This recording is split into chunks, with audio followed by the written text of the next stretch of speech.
Well, good afternoon, everyone.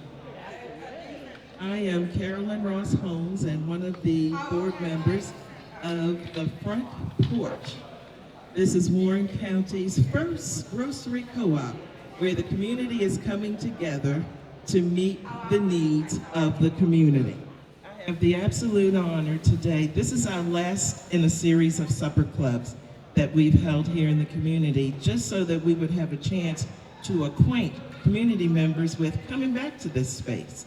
And so where you're sitting now, to the left, is going to be the site of the future grocery store, 10,000 square feet, with produce and meat products. Everything that you'll find in a regular, what you call a regular grocery store, is right here. But the major difference is that it will be owned by the community members. And so we're creating a circular economy in which the dollars that are spent here stays here. And so each supper club has been an opportunity, again, to reacquaint community members with this space. And in addition to it, we always like to bring some sort of educational feature. Well, today, with this being the finale of the supper club occasions, we have with us today Pierce Freelon. Now, for those who don't know him, I'm going to tell you a little about him. Pierce Freelon is an American musician, educator, author, and politician. He is a Grammy-nominated family music artist and former Durham City Council member. Freelon is the founder of Black Space, an Afro-futuristic digital marketplace. He is the co-founder of Beat Making Lab, an Emmy Award-winning PBS web series. He is the co-director, writer, and composer of The History of White People in America, a PBS animated series. Freelon has taught in the departments of African American, and Diaspora Studies and Music at UNC Chapel Hill, and in the Department of Political Science at North Carolina Central.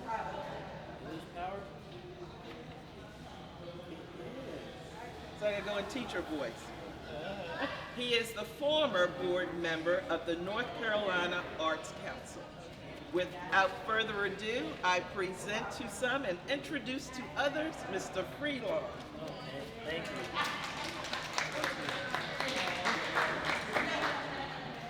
It looks like our mobile battery ran out of juice, but luckily I'm an artist, so I can project my voice. Wow, that plate looks delicious. Thank you so much for the generous introduction. I am here today just to share some of my journey in food with y'all. I come from the culinary arts, from a musical background, and I make music for children and families. And my Grammy nominations, all that is in children's music. I write children's picture books, and I'm proud to introduce into this marketplace here in Warrenton a new product, which is called CocoFro. CocoFro is freeze-dried ice cream. I don't know if y'all remember back in the day at the Science Museum, if you ever been to a science place, they have what's called astronaut ice cream. Yeah. It's a similar idea. So this was developed by NASA in the 1970s during the Apollo missions. They were looking for ways to preserve food over a long period of time. So they freeze dry it. They put it in a freezer, it goes to -40 Celsius, and then they create a vacuum. They suck all the air out of it, and that preserves the food. You don't need preservatives. This would be great for a trip to Mars or for a bunker, doomsday bunker for camping trips. It's dehydrated and freeze dried. So this is a treat. It's a snack for kids and families. You can put it in your lunchbox. And so, just like the astronaut foods you'd find at the Science Museum, the difference with ours is dairy-free.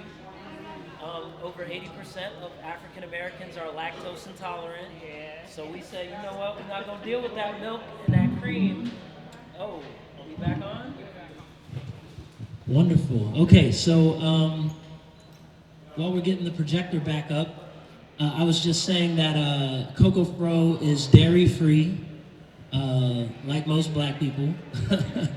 Can't deal with the cheese and the cream and the butter, even though we do it sometimes at our own peril.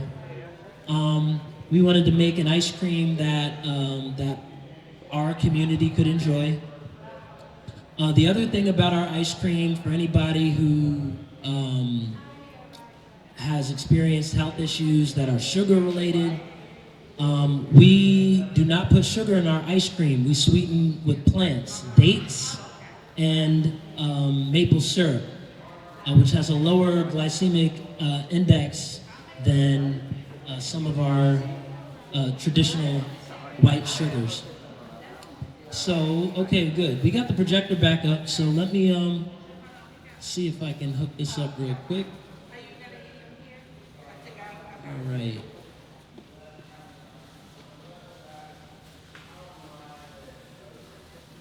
Okay, give me 1 second.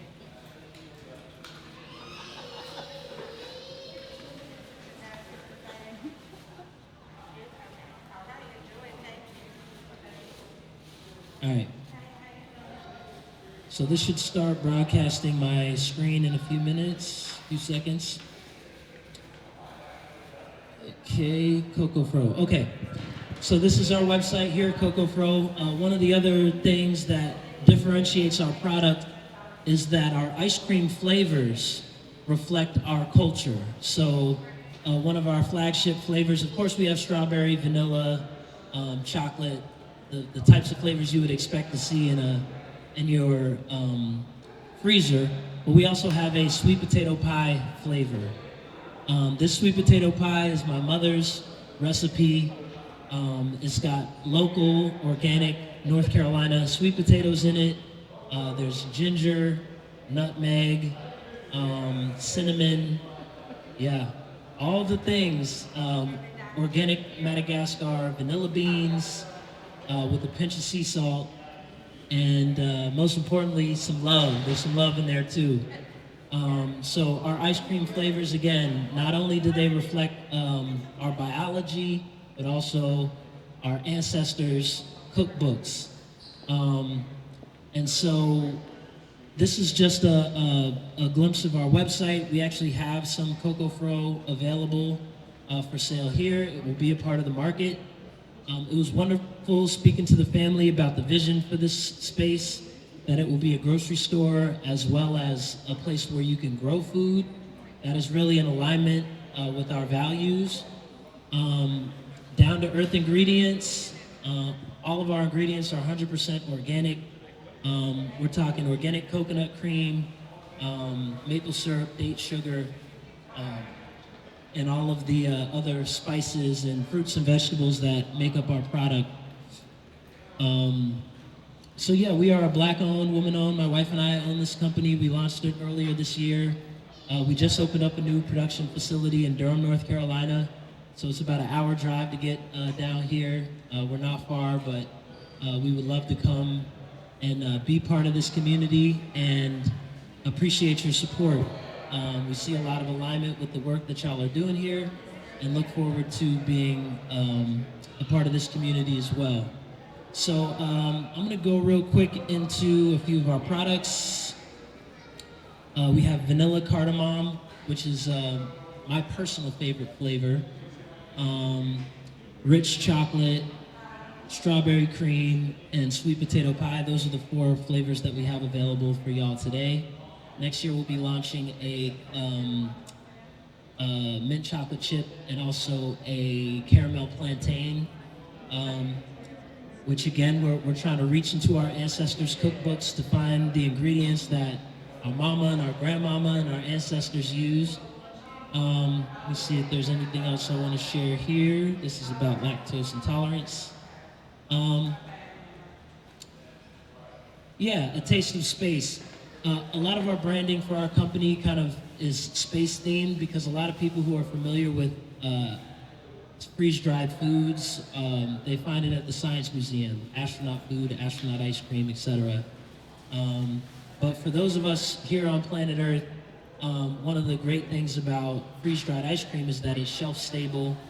You eat it at room temperature, and without any preservatives in it, it will last for years. So it's a great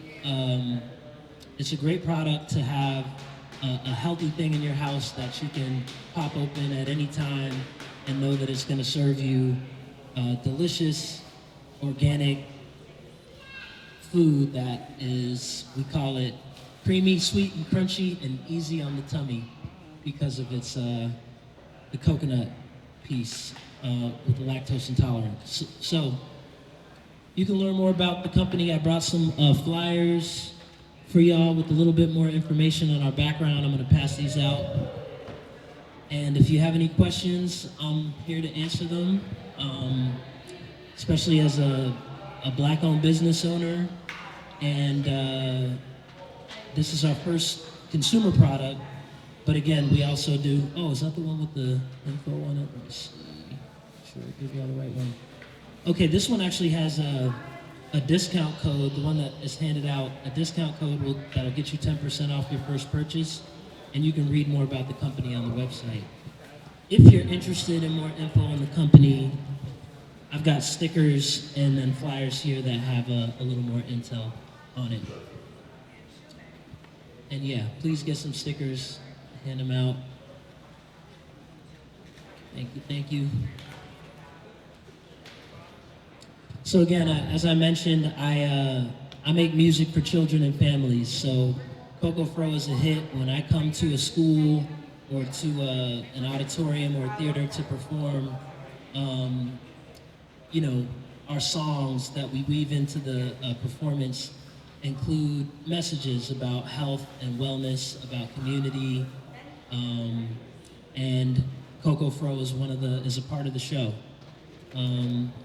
We like to make sure that our kids are well informed about the healthy food options that are available to them right here in North Carolina. So that's it. I didn't have much to share other than that. Happy to answer any questions you might have, but I appreciate your time and energy sharing it here with me today. Thank you.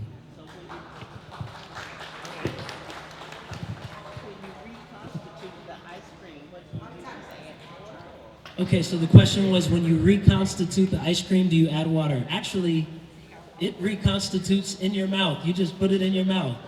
It is about the texture of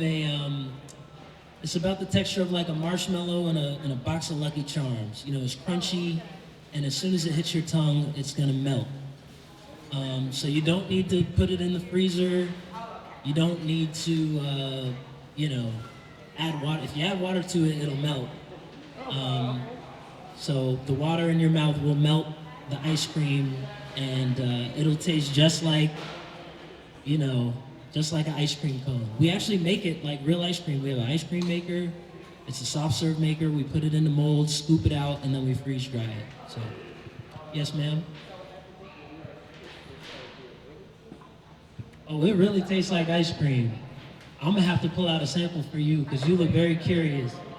Yeah, it's real ice cream. In fact, one of the products that people have been asking us to make is to do a dairy-free ice cream that's cold. Yeah, like regular ice cream. So we're working on that, and I think around by 2027 we should have a cold pint of ice cream as well. Because before when we're in production making the ice cream, we have to tell our employees, y'all can't eat the ice cream. We gotta freeze dry it. But it is quite tasty as ice cream as well. Yeah, well.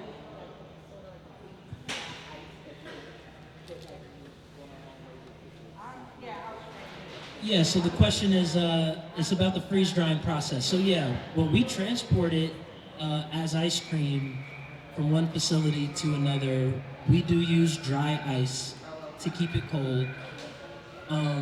But the product itself is room temperature. It's about the texture of a cookie. You bite into it, your taste buds will recognize it as ice cream immediately. And you can keep it on your shelf. You don't need to refrigerate it So we've tested for 2 years, because we started making this ice cream 2 years ago, and about once every 6 months we'll test it to see if it's still fresh. It still tastes like the day it came out the freeze dryer.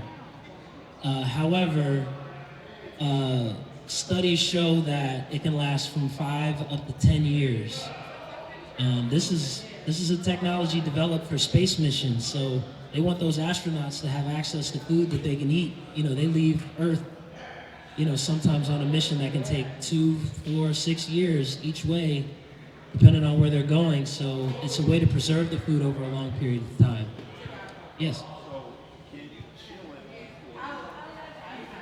Can you chill it before you eat it? Yeah, if you want to chill it, you can chill it before you eat it. But it is not necessary for you to chill it. You can eat it. You're right, so the word ice is a little deceptive because it is not cold. But before we freeze dry it, it is ice cream. The ice cream that you would recognize as regular ice cream. Just small scoops of ice cream put into a freeze dryer. I don't know, raise your hand if you've had any kind of freeze-dried foods before. Anybody? Yeah, so a lot of times people will take another popular food to freeze dry is a soup. You can put a soup in a freeze dryer and it comes out about like a cracker. You add water to it and it'll reconstitute into a soup. So it's the same idea. The freeze dryer brings it down to negative 40 degrees and then sucks all the air out. It creates a vacuum. So there's no moisture in it. So your saliva actually re-moisturizes the ice cream in your mouth. It's a really cool sensation too. It kind of dissolves on your tongue and that ice cream taste comes right back. It's great. It's great for the bunker. All my survivalists out there, it's great for the bunker because it can last for years. And a lot of times, all jokes aside, who knows when you're gonna need a bunker, first of all. But if you do need a food that is going to last for a long time, you want it to be good.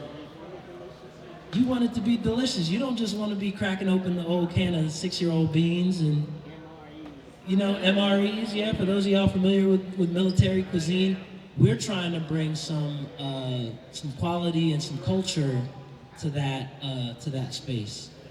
And the shelf stability is one of the big elements of the product. Yes, sir?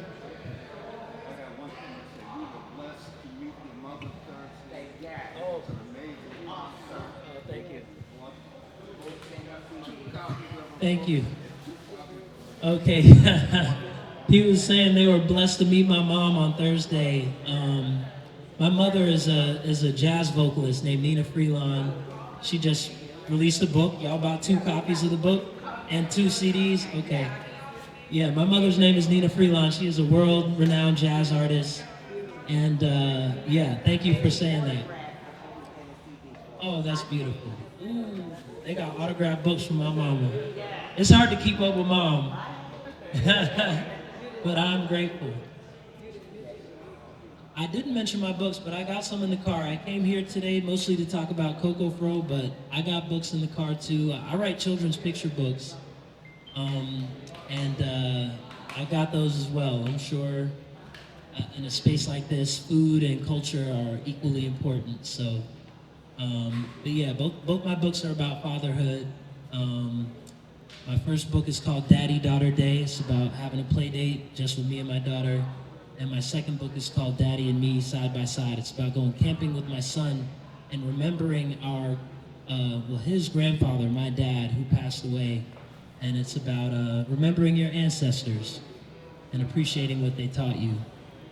So, yeah, so like I said, I come from music, so when I do a show, I perform my songs, I read my picture books, and then we talk about healthy eating, and we give out ice cream, and it's a party. So that's how CocoFro fits into the larger,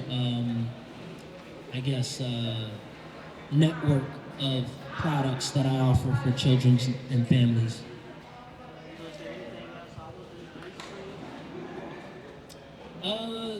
Right now it's just the freeze-dried ice cream. Like I said, we're going to add 2 more flavors in 2026, and then we will have a cold ice cream probably by 2027. But right now, these are so popular that we haven't had time to develop the cold version because the freeze-dried version is doing very well. We're blessed to say. Sorry? Oh, the best seller is strawberry. Believe it or not, the best seller is strawberry.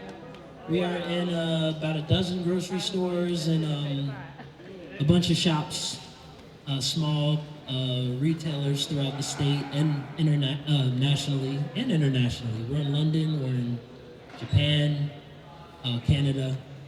So we've got a global footprint and growing fast and excited to be here with y'all. Great. Did you mention samples?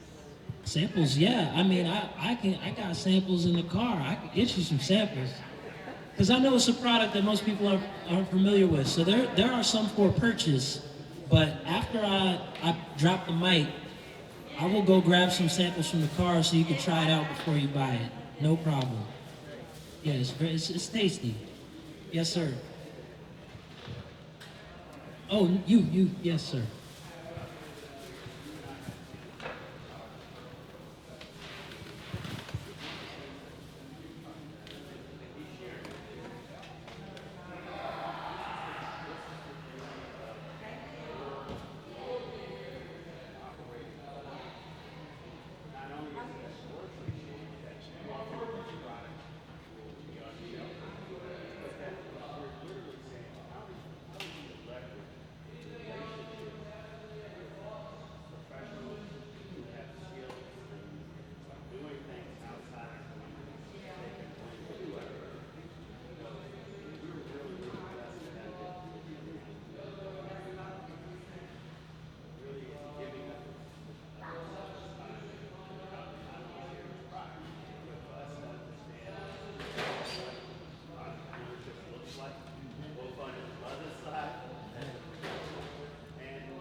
Thank you very much. Yeah, I grew up in Durham, and my grandmother was, her name was Queen Mother Frances Pierce.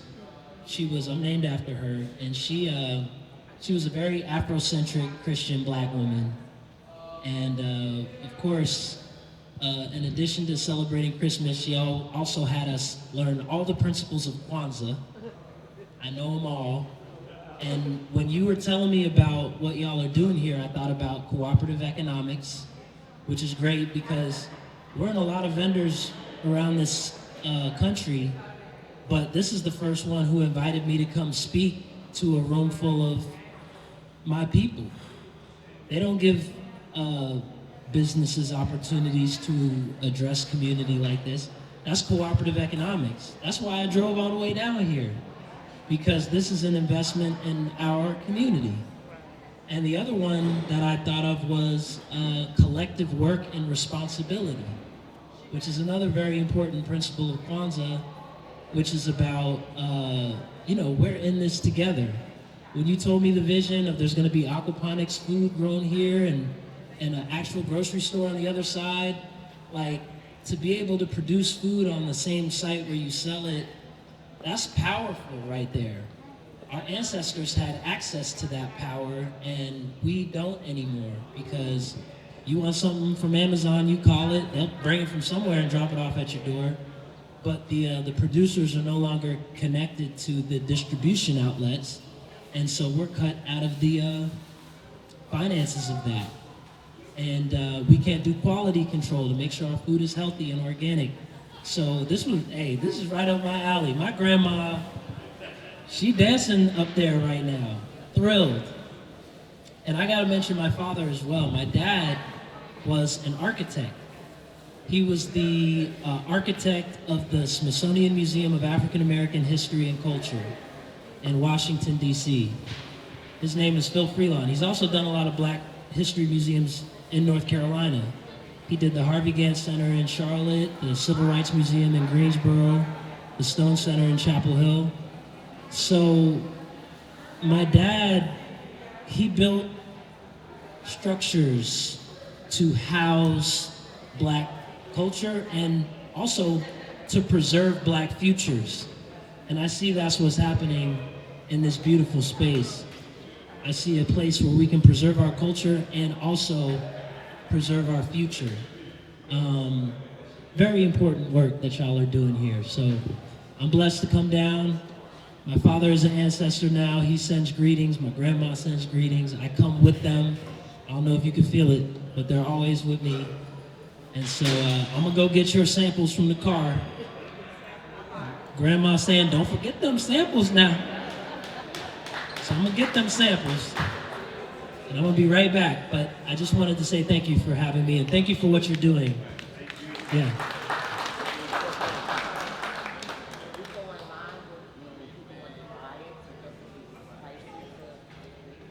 Yeah, so our website is just CocoFro.com, CoCofro, like Afro.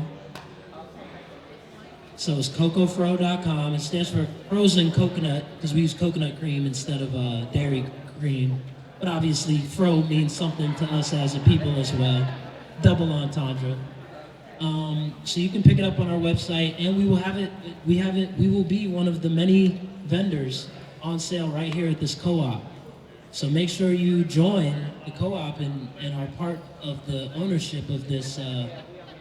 That's great.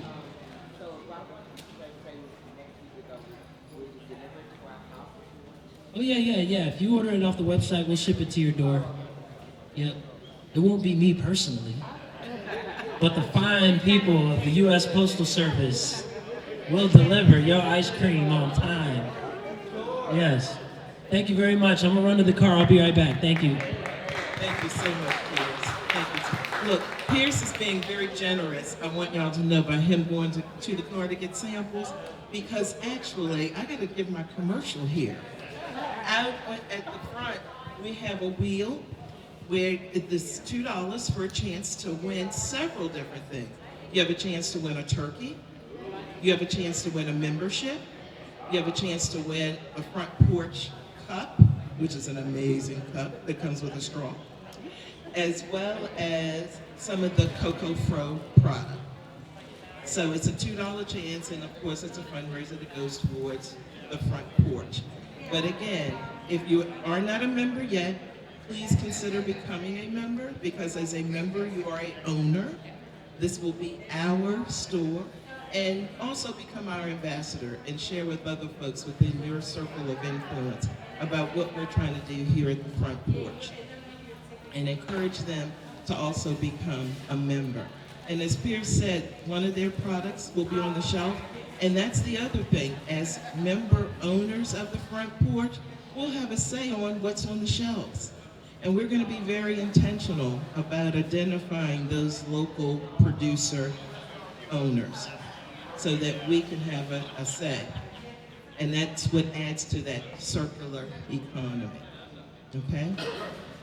And so, having said that, I hope you've enjoyed your meal today. And I will entertain any questions that you may have about what's this co-op thing? And what does it really mean?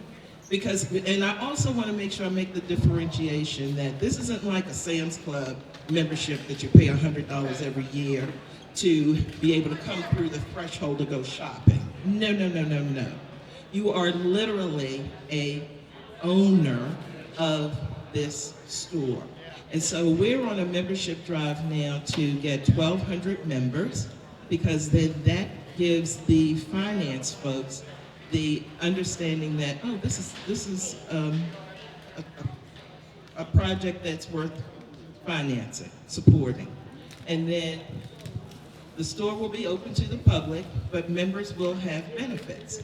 So, for instance, if you ever go to the Durham Food Co-op, you'll see signage where members may receive an additional percentage off of a product, or they'll do some sort of specials. But one of the other beautiful things that the co-op does, you'll see in some of the co-ops where they'll have their banner up, where they may be doing a drive to help finance buying food for the food banks.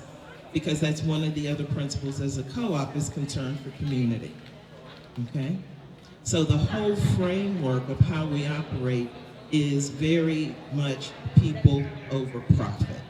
Think of it like that. People come first. Any other questions, Robert?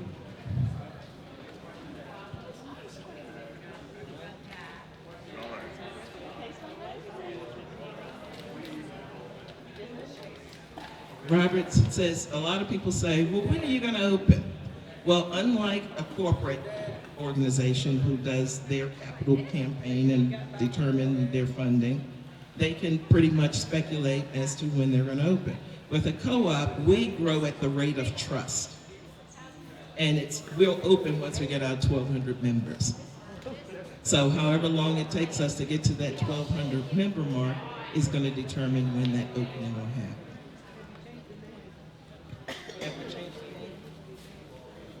Meg's Marketplace is the entire building. The front porch is 10,000 square feet, and then this section here will be another vendor. But the building itself and the parking lot you're in Meg's Marketplace. Okay?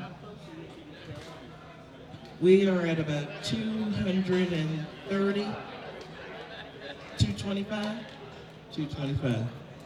So, you know, Christmas is coming. It's $100 membership. And they can live, I don't care if they live in Timbuktu. All right? And you may have family or friends who are members of a co-op that's in another state. You can be a co-op of multiple places. Now, this is where I get to play my trivia. You know, this just triggered something. I just want to remind you, you've got co-ops around you, but you may not think of them as co-ops.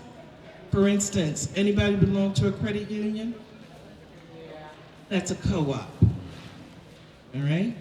One of my favorites, you've heard me say before, good old Ocean Spray cranberry juice. That's an agricultural co-op. 900 small cranberry farmers who've come together, harvest their cranberries, and then collectively they sell it to Ocean Spray to make those products. So the co-op model is not something new.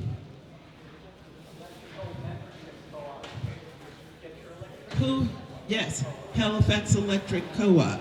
I wouldn't have electricity if it weren't for Halifax Electric Co-op. And you have to remember, one of the basic principles also of a co-op is when community members come together to address a need to service themselves. Okay? Here's one that you may not think of. Did you know Ace Hardware? Ace Hardware is a franchise, but you own an Ace Hardware, you own an Ace Hardware, you own an Ace Hardware, I own an Ace Hardware. We go to Black & Decker and says, I need drills. Black & Decker would say, they'd laugh at me if I came in there just myself, because I'd say, I just want 50 of them. Well, it's gonna cost you a whole lot more for 50 of them.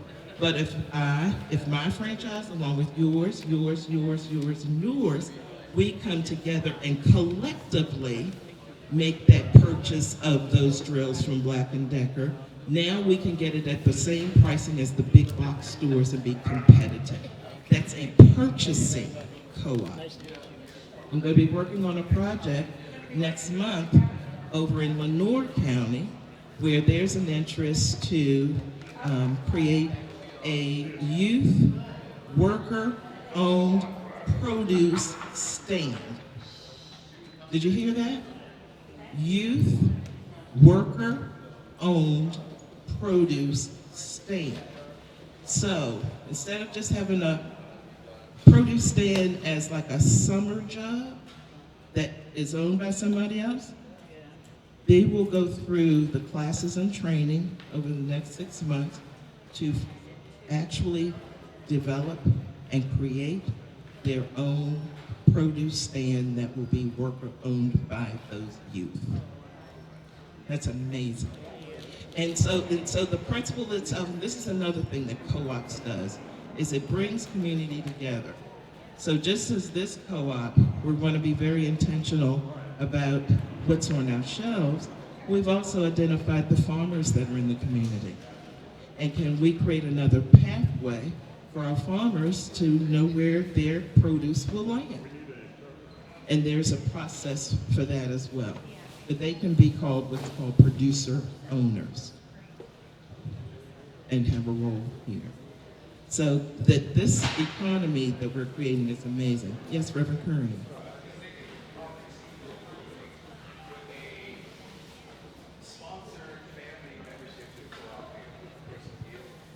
You- Absolutely. Absolutely. And you know, we also have membership levels. It's a $100 membership, but for families who self-identify as in having income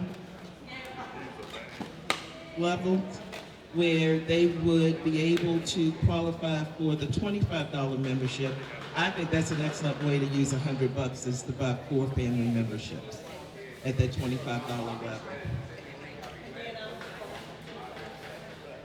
Awesome.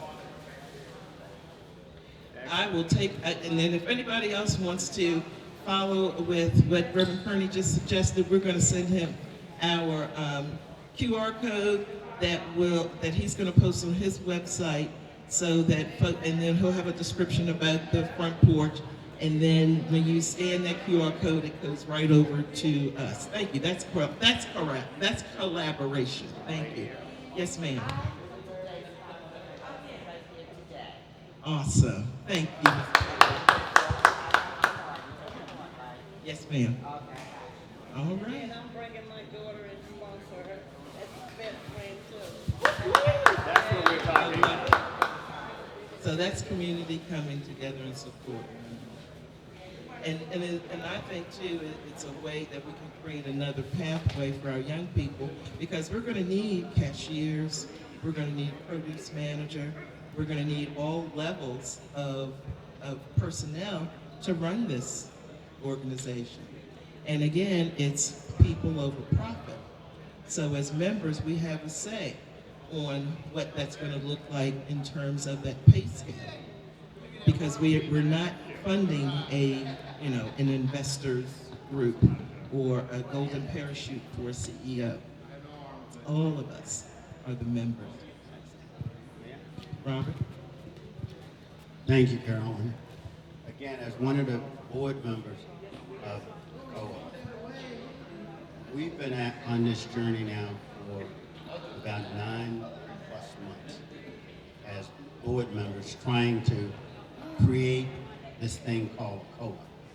Now, we've got a number of our county officials here, and I'm not going to try to put them on the spot, but I do want to let everybody know that most of our county officials, if not everybody who's present here tonight or this evening, are members of our co-op.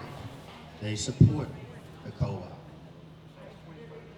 Many of you probably are wondering, why doesn't county or city government open up a grocery store? Well, if you think about it, our government doesn't go out and try to do the work of private corporation. Number one, they would be competing with me because I want to open up a grocery store or a business. But more importantly, most of the studies that they've worked on showed that no big box grocer want to come to Warren County. I followed their studies and talked to the same people. They said, we love Warren County. It's a nice place, but we've got 100 other sites on our schedule that we can make 10 times as much money if we went to those locations as opposed to going to Warren County. Warren County, there's a reason that these big box stores close, but that's our opportunity. A lot of people, and we've got to get our community looking at that and saying, the big box stores don't want to locate because they can't generate the profits for their shareholders. But as a community-owned business, we can generate profits that we give back to each other, because part of a co-op profit model says that if you own a share, and nobody can own more than one share, a portion of those profits that are gained will be redistributed to its members. So we're not trying to extract from each other, we're trying to give to each other, to build something that is sustainable, that we can grow it, make it what we want. So when you're talking to other people, we need everybody to want to be a part of this grocery store because it's yours. We expect to create a category for employees to where they can own more than one share. Why would you want to do that? Because we want our employees to be paid well. Because that will allow them to work a job, not 2 jobs, not 3 jobs to make a life for themselves. We want them to want to be the best that they can be when you come in to be served by them. If I'm paying you well, you tend not to take stuff out of the front door or the back door. The business grows. Well, before this young man leaves, please give him a round of applause. We really appreciate you, and we expect to see you again. Oh, you will. You absolutely will. Thank you. Does anyone have any more questions? I'm not trying to hog the mic. Okay. If not, this first section, Carolyn, I'm sorry. I'll call it a day. Thank you so much for your time. I hope you enjoyed your meal. Continue to be that cheerleader for us for the front porch. It's the name of it itself denotes a welcoming space. So I want it to be a vibe when you come to the front porch and you know where your food's coming from, and you're gonna see friendly faces, and we're gonna be better than Cheers, where everybody knows your name. Thank you. One other comment. We're looking for new board members for the front porch. We're in a working board stage. In fact, we have a person in the audience now who has raised her hand and said she wants to be a board member. I'm not sure if she wants me to call her name, but I'm looking straight at her. But we're looking for people who want to work and make this dream a reality because we're that close. We're that close. Thank you, everybody.